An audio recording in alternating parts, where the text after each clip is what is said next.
یہ ہارون رشید کے زمانے کی بات ہے۔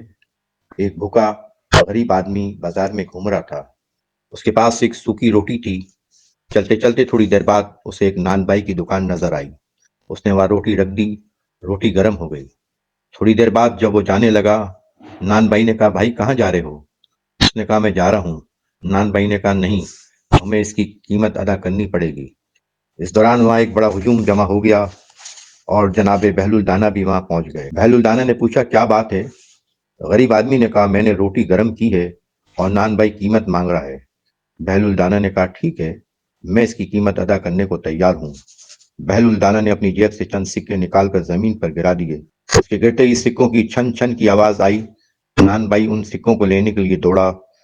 بہلول دانا نے کہا، خبردار، تم سکوں کو نہیں اٹھا سکتے۔ نان بائی نے کہا، کیوں؟ بہلول دانا نے کہا، کیوں نہ کہ اس نے روٹی گرم کرنے کے لیے تمہاری بھاپ استعمال کی اور کچھ نہیں کیا۔ اس طرح تم بھی صرف سکوں کی چھنک سنو۔ تو اس طرح کہانی ختم ہوتی ہے۔ بہلول دانا کی ذہانت نے غریب آدمی کی جان بچائی اور اس کی مدد کی۔